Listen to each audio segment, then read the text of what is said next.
Sometimes it feels like being the good girl is the only way to be accepted. Speaking softly, pretending you didn't notice, lowering your head when every part of you wanted to rise up. I know you tried. You tried so hard. You followed the rules. You hid your strength, swallowed your anger, stepped all over your own intuition, all just to keep the peace, all just to fit in. But the soul has a way of calling back what belongs to it. It shows up as a weight that won't go away. It speaks through a silence that presses heavy against your chest. It stirs in that anger you were taught to fear, but was only ever trying to protect you. And then life asks a burning question. How long will you pretend you don't feel it? How long will you keep letting yourself be led by people who don't know how to love or respect you? Stopping the act of being the good girl doesn't make you cruel. It makes you whole. It's about hearing that forgotten voice inside, the one that still knows who you are, even after all this time spent hiding. And maybe today is the day you finally choose to come back to yourself. No more apologies, no more shame for your own strength. Maybe with a broken heart, but this time, it's yours to hold. Can you feel it too? There comes a time in life when you learn that being whole is dangerous. It's not a lesson spelled out in words. It shows up in the cold look when you dare to be strong, in the heavy silence when you stand up for yourself, in the bitter comparison that makes your chest tighten. And to not lose the love you desperately need, you start hiding living pieces of yourself. You fold your wings, quiet your voice, dim your light. That's how the good girl is born. Not as a gift, but as a wounded shield. From very early on, you feel like you have to choose. Be loved or be free. And the fear of losing love is so overwhelming that you end up betraying your own soul. The strength that could protect you becomes a source of shame. The rightful anger turns into guilt. The instinct that could guide you is treated like something broken. These parts are pushed into the personal unconscious, where they start growing, in the shadow, like forgotten seeds of who you could have been. Carl Jung called this collection of rejected forces the shadow. Not because they are bad, but because they were forbidden to exist in the light. The good girl becomes a persona, a well-trained mask that smiles while bleeding inside. The ego clings to this mask, believing it's the only way to belong. But, deep down, in hidden layers no one sees, sadness becomes a second skin. The weight of carrying so many repressed unconscious impulses starts suffocating even the simplest joys of being. You feel it in your body before you understand it in your mind. It's a tightness that won't let go. It's a longing to disappear and, at the same time, a silent scream begging to be truly seen. Psychological repression doesn't kill these forces. It only turns them against you, creating an internal conflict that slowly eats away at your desire to live authentically. Have you ever felt like a stranger inside your own skin? Deep down, creating the good girl was an act of survival, a desperate gesture of self-love. Even if nobody ever recognized it, it wasn't weakness.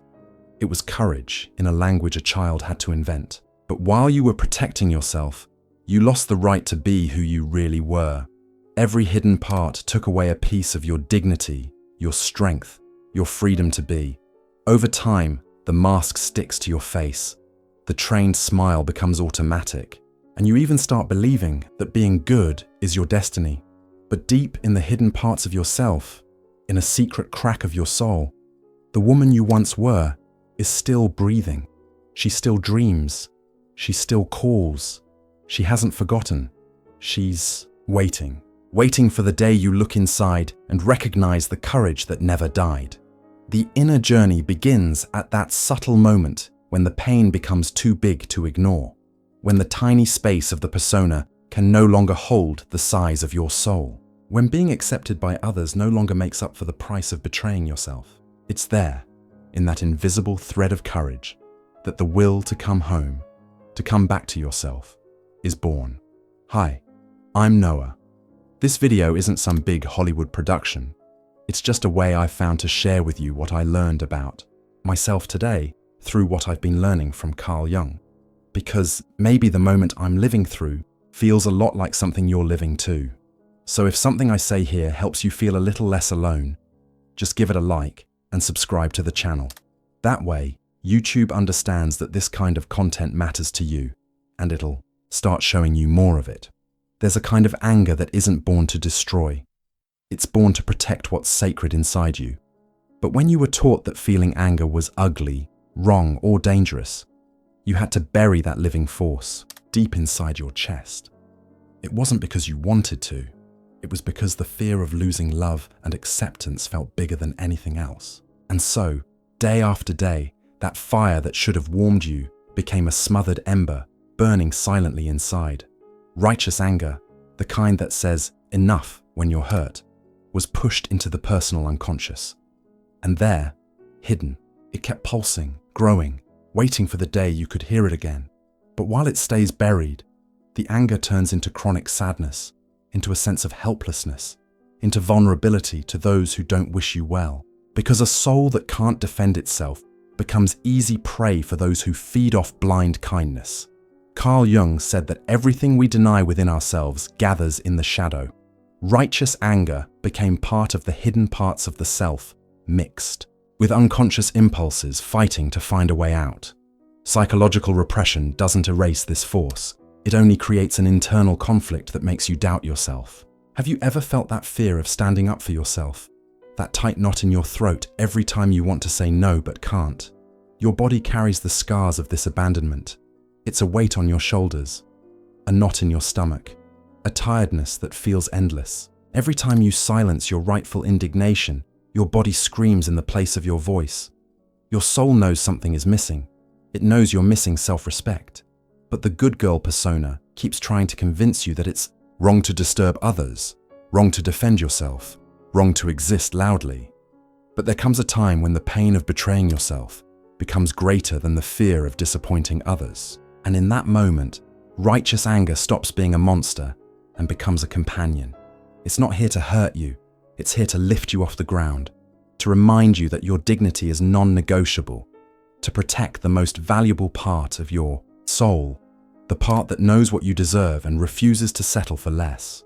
Integrating righteous anger means welcoming that forgotten part without fear. It means understanding that anger is a clean, living, necessary force. It doesn't take away your tenderness. It allows your tenderness to stand alongside your self-respect. It lets the fire in your chest light your path instead of burning you quietly inside. Because some pains aren't meant to be endured. They're meant to be transformed into strength.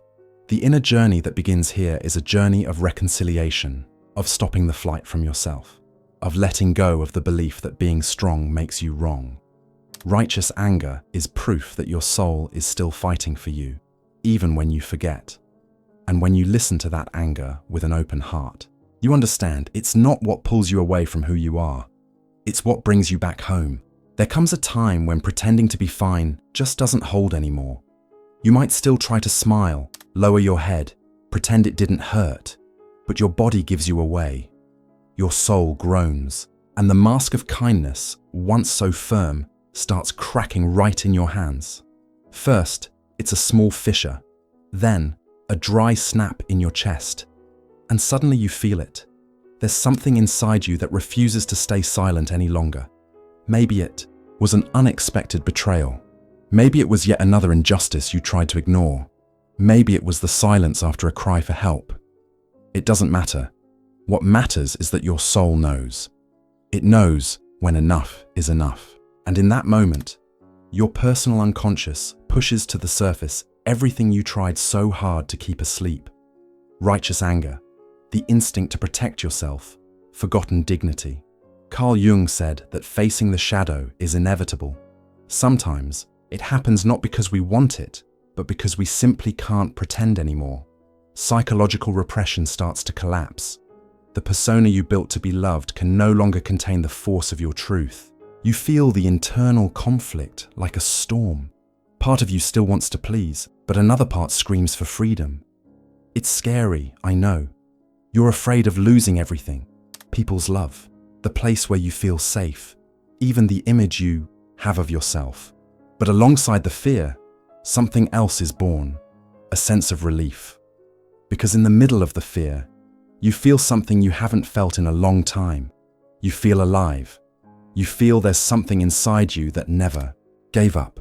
Your whole body joins this turning point. It's a mix of pain and strength, of grief and rebirth. The hidden parts of yourself start pulsing, begging to be seen, recognized, embraced.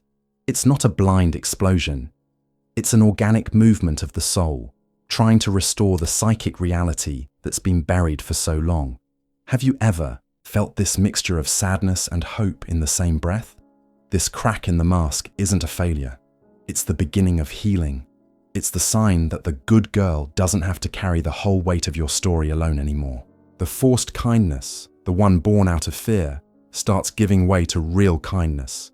The kind that knows how to say no, how to walk away, how to stand with self-respect. The inner journey that opens here is deep.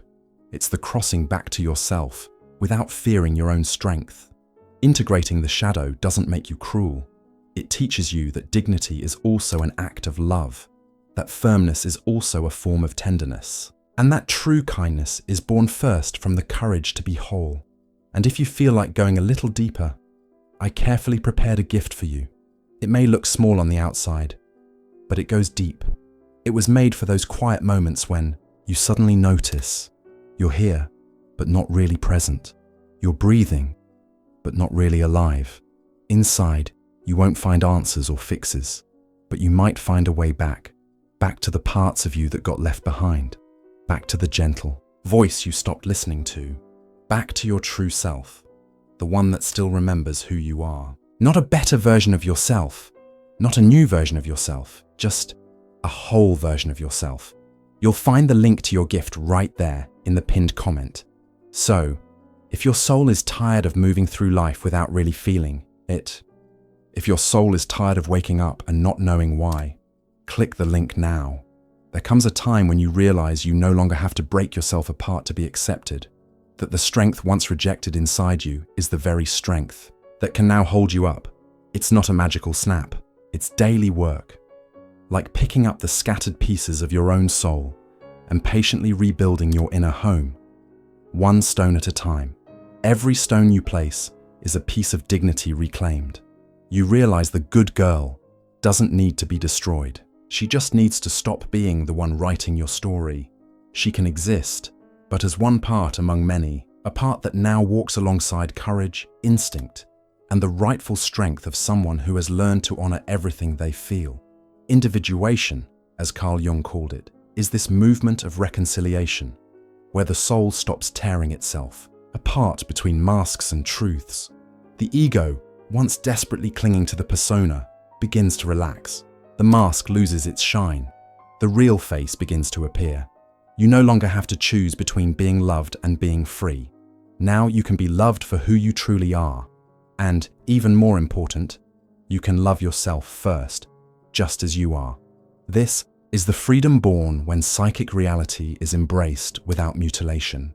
Integrating the shadow means accepting that you are made of opposites, that within you there is both light and darkness, strength and vulnerability, sweetness and fury, and that all of it is you, not to be perfect, not to please, but to be whole. The inner journey stops being a flight and becomes a homecoming, a way back to yourself, where every inner voice has a seat at the table.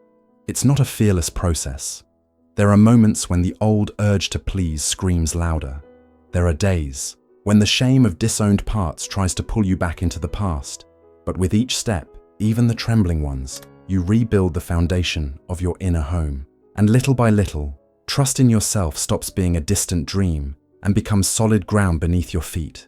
The courage to be whole is born in small choices, saying no when your body says no, walking away from those who hurt you, respecting your soul's pace. It's in these almost invisible gestures that true transformation happens. Because being whole doesn't mean becoming invincible. It means allowing yourself to be human, with all the beauty and imperfection that brings. In the end, the psychic wholeness Jung spoke about isn't some unreachable ideal. It's a real path, traveled step by step, tear by tear, silent victory by silent victory. And it's on this path that you discover true strength doesn't come from hiding who you are. It comes from having the courage to show up whole, even while you're still learning how to love yourself. There is a kind of strength that makes no noise, yet no one can ignore it. It's the strength of someone who has stopped fighting against themselves. Someone who looked at the disowned parts of their being and said, I see you. When you integrate your shadow, as Carl Jung taught, it's not that you become perfect. It's that you become whole. And from that silent wholeness, a freedom is born. A freedom that doesn't need anyone's approval. The woman who embraced her shadow doesn't live to please. She doesn't need others' approval to know her own worth. She knows the light she carries, but she also honors the darkness she has learned to respect within herself. And because of that, she walks firmly. Not because she never feels fear, but because she has learned to trust the psychic reality she built with her own hands. This kind of strength is different from what the world sells. It's not made of shouting or masks of invincibility. It's made of ground, of roots, of a quiet peace that comes from deeply accepting who you are.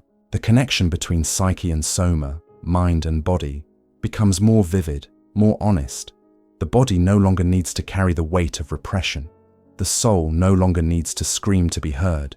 The ego, once tangled up with the persona, now knows its place. The mask falls, but dignity remains. The shadow woman doesn't need to explain herself. She doesn't need to justify or chase after acceptance. She knows not everyone will understand her path, and that's okay, because she doesn't walk to be applauded. She walks because the walk itself is her victory. Of course, the old temptations still show up. The temptation to be validated, to be the good girl again. But now the awareness is different. There is a space inside her that observes, that chooses, that remembers the journey already made. Individuation doesn't eliminate conflict. It transforms the way you relate to it. This woman doesn't become cold. She doesn't become bitter. On the contrary, she becomes even more compassionate because she knows what it feels like to have parts of herself denied. She recognizes the shadow in others too, but without letting herself get dragged into manipulation or illusion, because now her center isn't outside anymore. It's rooted deep within her own being. And that's how silent strength shows itself, not as a shout, but as a presence, not as a mask, but as a whole soul. The woman who embraced her shadow carries a world within her, a world made of light, made of darkness, made of everything true. And it's in that world she walks, free, steady, and finally home. And if something I said reminded you of your own story, or stirred something inside you, feel free to share it in the comments. I'd really love to hear it. What you have to say matters, not just to me, but maybe to someone else who's going through something similar. Sometimes, putting it into words is already part of the healing. If something inside you still wants to understand yourself, there's another video waiting for you on the screen. And maybe what's in there is exactly what you've been needing to hear. Click it, if that's where your soul is asking to go.